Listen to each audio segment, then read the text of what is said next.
In this video, I'm going to go through the BMAT 2020 Section 1 paper, walking you through the questions, showing you exactly how I would get 100% in it today.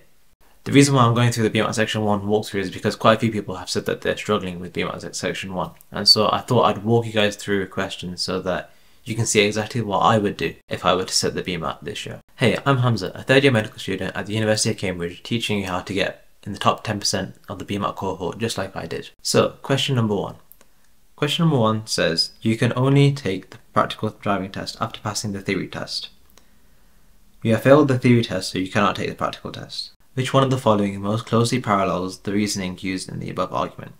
So like I said in my section 1 video, you have to ignore the content of the argument in this case. You have to look at the structure of it. So looking at the structure of this argument, you can only take the practical driving test after passing the theory test. That's like a premise, or it's a piece of information really. You can only take the practical after taking the theory. It's just giving you that. It then goes on to negate the first premise or information piece. So if you look at the options, you have to find something which negates the first one. So it can't be A because that fulfills the first piece of information. Can it be B? No, because it fulfills the first piece of information. Can it be C? Again, no, because it fulfills the first piece of information. Can it be D? Yes, because it negates the first piece. You don't have a visa and you need a visa to go into China. Can it be E? Smoking is bad. You smoke. Yes, so it could be E.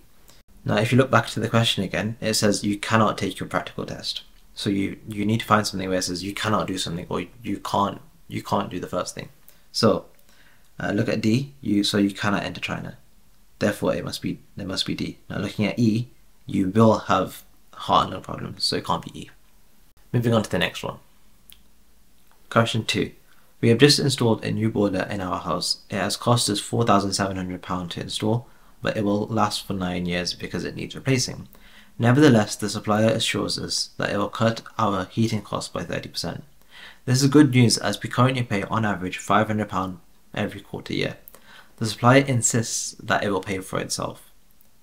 Basically, it will save enough money that you'll be net at zero. How long will the boiler take to pay for itself? So all you have to do here is take 30% of 500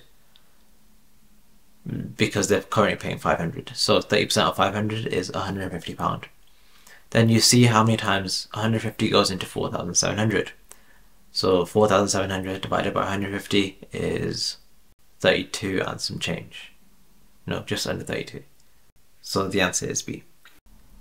One point to make here is that it's not giving you 31.67 whatever it is.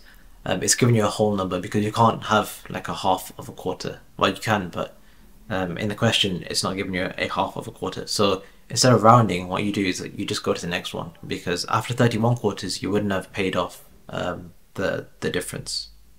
Moving on to number 3. Analysis from the ONS tells us that income is far less significant for life satisfaction than things like marital status, having children and a job. Far from being unencumbered, young, free and single, it is in fact the binding of ourselves to others through covenants, contracts and caring responsibilities that provides us with an empowered sense of self. This is hardly surprising. Indeed, perhaps the best evidence is that on our tombstones we get mother for 60 years married instead of property tycoon and owner of Mazda MX-5 Generation 4. Fine.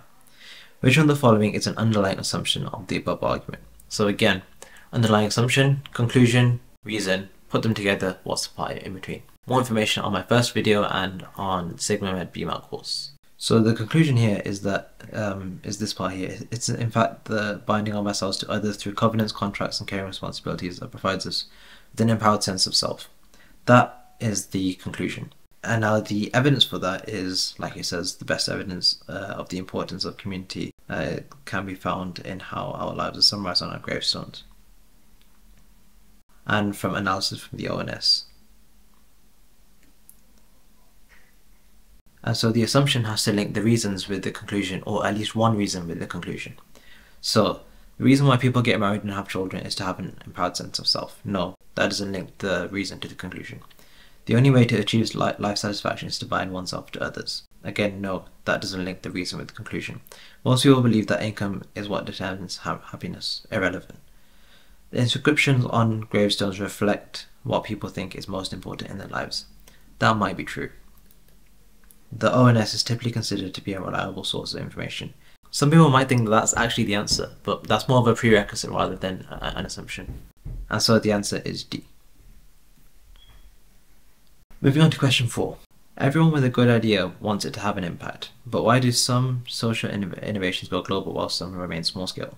Whether their idea is a pioneering schooling model or a new form of volunteering, social innovators must become campaigners. So this must become campaigners that embrace change in order to have widespread influence. The must become shows that it's going to be quite a big part of the argument. It wouldn't use must unless it really is quite big. Innovators who can campaign for an idea create demand amongst those who might benefit from it or help support it. Being willing to experiment with an idea is also critical. Experimentation pinpoints adaptations needed for an innovation to spread beyond specific sets of circumstances. Likewise, innovators must be ready to let their ideas grow beyond their organizational boundaries. Most social innovations spread through copying rather than through building the social equivalent of big corporations. Now, this word most shows that it's still important, it's an important part of the argument, but the needed and the must become kind of trump it. So you're looking for the must become and needed in the answers, whatever the question might be. I've not even read the question yet.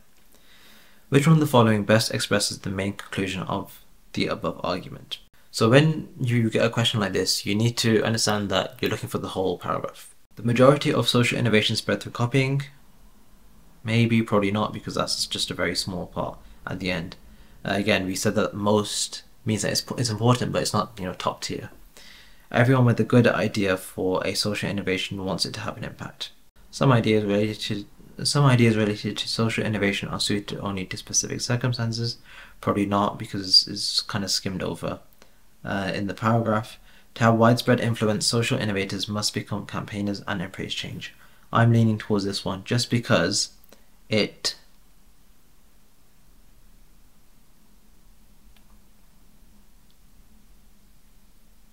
addresses the full thing. So it's got this part about must become campaigners and experimentation and change and that sort of stuff is needed.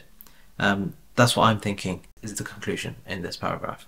I go through more kind of methods on how to find the conclusion, the assumption, the reasons, the premises, the negations, stuff like that on the SigmaMed BMAT course. So if you're struggling with how I'm kind of getting to the conclusion that I'm getting to, then please check that out. Moving on to question number 5. Many people knowingly buy fake brands because they are substantially cheaper than the genuine article would be. They may try to justify their behaviour on the grounds that manufacturers and retail outlets are already rich enough by ripping off the public with their exorbitant prices and paying rock bottom wages to their employees.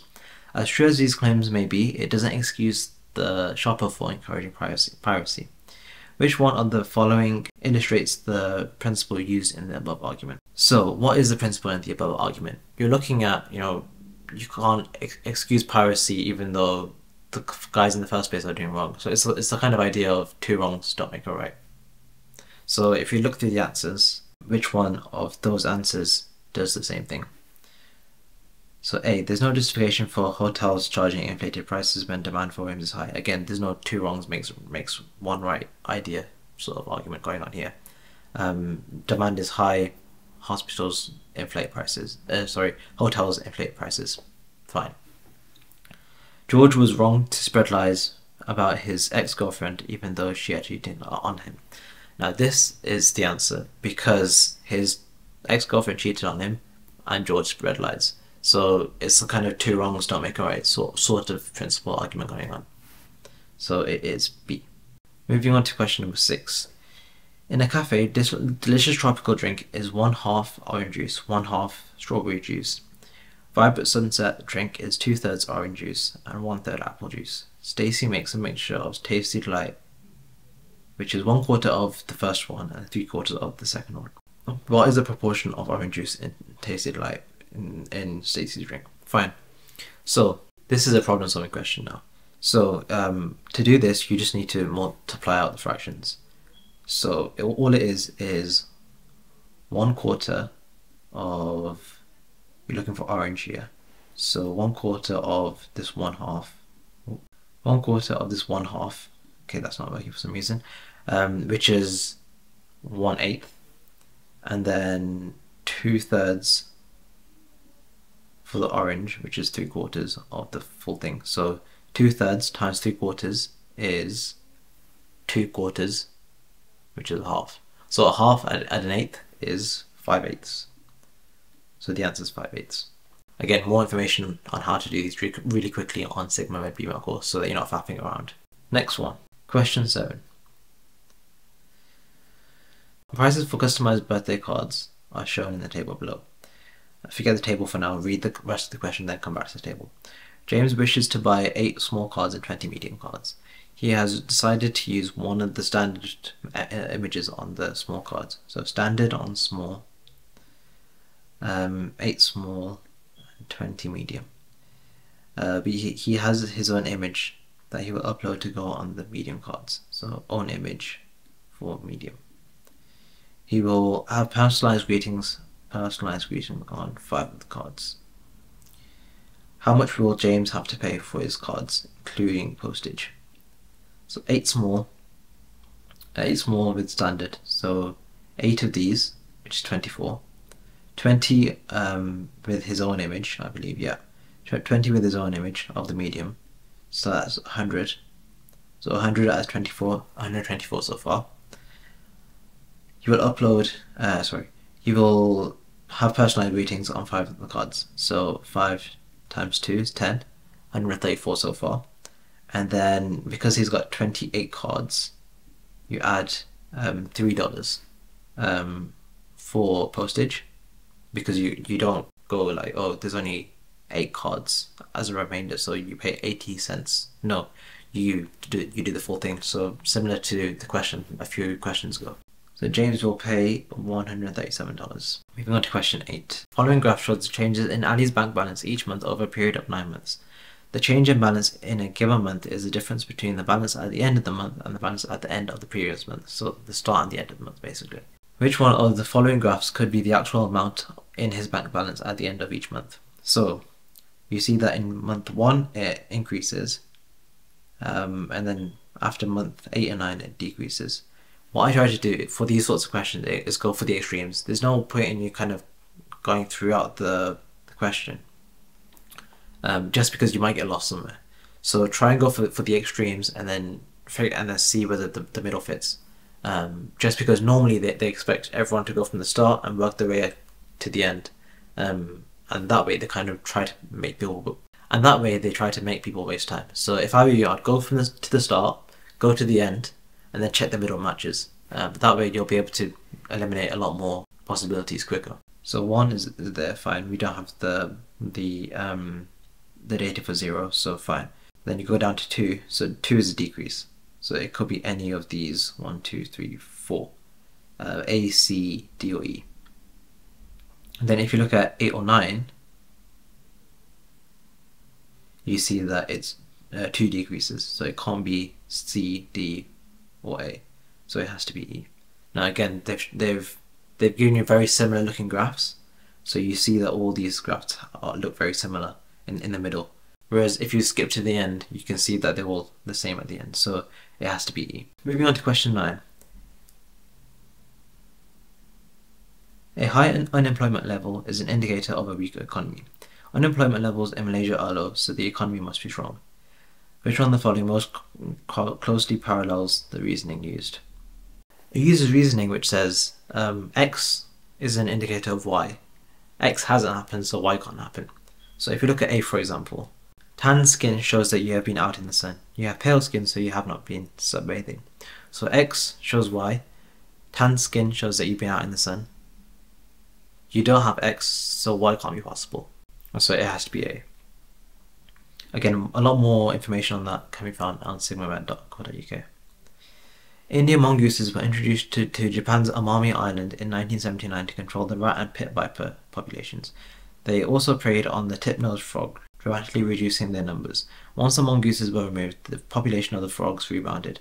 A recent project found that when approached by researchers, frogs in the area where the impact of the mongoose had been greatest would hop away faster than those in less affected areas. Since almost all the mongooses were removed from the island 5 years ago, it is unlikely that the frogs observed here have ever seen one, and so this cannot be learned from contact with mongooses.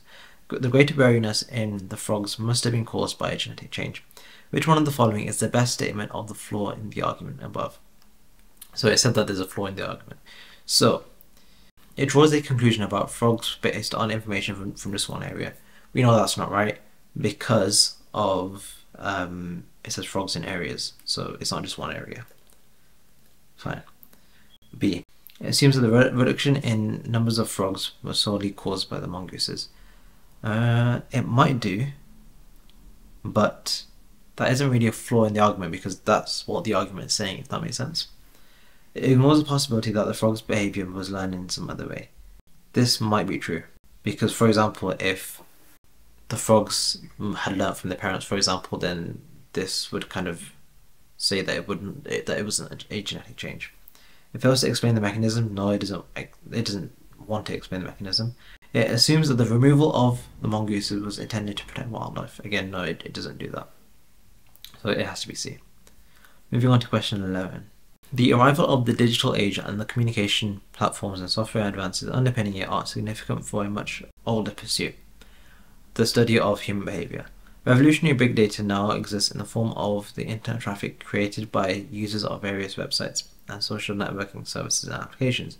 The nature of the information shared by internet users tends to differ depending on the type of site or platform concerned. Messages and other content posted on Facebook and other social media linked to people's real identities tend to be edited somewhat to present a more attractive or successful image. People's Google searches therefore can remain more concealed, more accurate information. Fine. Which other following can be drawn as a conclusion from the above passage? Now I've got tips on sigmamed.co.uk which goes through this in a lot more detail. How to scan these passages to make them a lot more easy to kind of work with.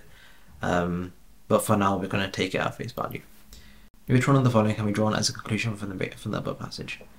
Traditional in-person data collection methods are no longer all that important to research into human behavior. No, because it talks about Facebook and how Google searches can be used, so no, that's not true.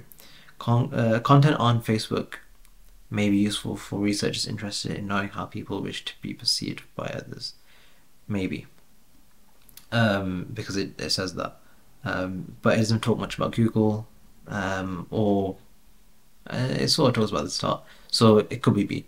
Advances in computer software mean that today's social science researchers may require less expertise. No, that's not true. Well, it's not true according to this. It just makes the argument that there's more data available. No similarity exists between most individuals' Facebook content. Again, doesn't really talk about that. Data in the form of Google search topics lacks value. No, it says the opposite, so it has to be B. Question 12. Meg is making costumes for the 30 members of the Rainbow Dancers for the annual show. The costumes must be made in a variety of colour combinations as shown in the following table. Okay, it's going to want like a final number or something, isn't it? Each costume can be made from exactly 2 meters of material. The material comes in 30-meter rolls, and Meg buys 1 roll in each of red, yellow, green, and blue. Fine. How much blue material left? So 2 meters for each costume. How much blue material? So for this one, oh yeah, I can't do that. For this one, 2 times 4 is 8. For this one, 2 times 2 is 4. And then you want to half it, which gives you 2. So 8 add 2. 2 again for this one. 8 add 2 is 12. And then add 1 for this one, 13. And then you want to, so you've got 13 so far. And then 5 times 2, 10 times 2 is 20. And then 20, and then you want to divide that by 5, so you want to add 4. Because 20 divided by 5 is 4, so 13 add 4 is 17 meters. What does the question ask? How much blue material will be left over? She buys a 30-meter roll, so it's 30 take away 17, which is 13. Fine. Moving on to question number 13. Tom was organising a 7-night tour holiday for his parents and himself.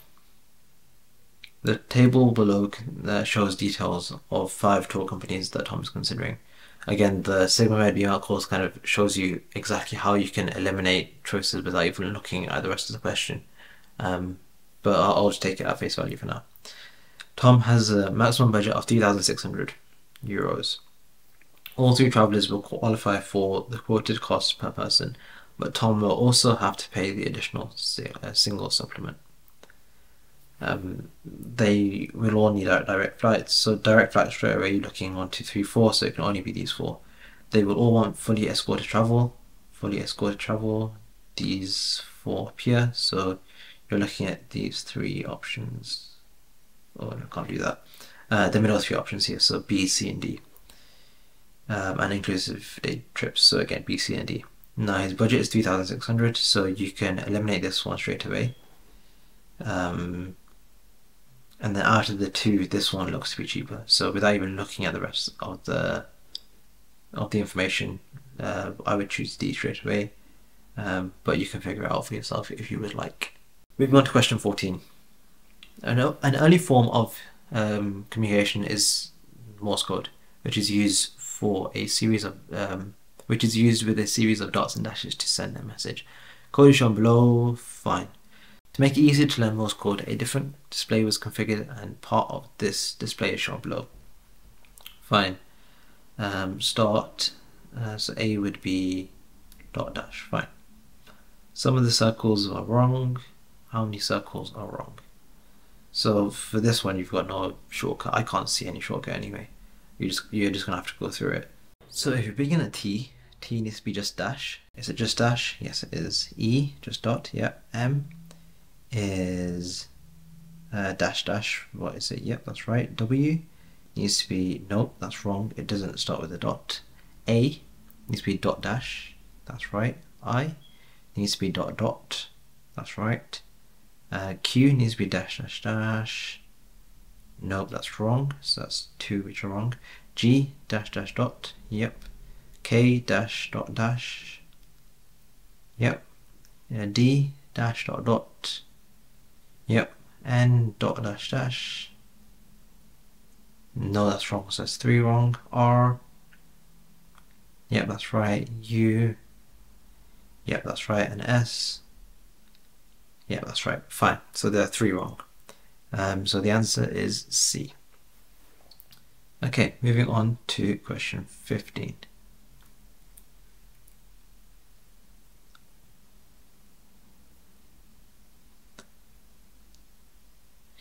People who give money to charity tend to choose the large, well-known ones, but there are many reasons why this is a mistake. Small charities are usually the vision of one dedicated individual and have a specific focus. Because admin costs are very low, nearly all of their money is used for the object of the charity. But that all changes when charities become big. In order to become a household name, these charities spend a lot of money on advertising and fundraisers. To attract talented senior staff, must offer salaries to compete with the profit-making companies. Fine. Which one of the following is an underlying assumption of the above argument? So the argument is talking about money and charities and whether you should give money to big charities or small charities. So people who give to charity want as much of the donation as possible to go directly to the object of the charity. That might be true, because it's about giving to big charities, small charities, and how much of their money kind of gets used. It's inevitable that charities will begin on a smaller scale. No. It doesn't talk about the growth of charities or anything like that, so no. Spending on fundraising is a waste of charities' money. Again, that doesn't really link with the people aspect.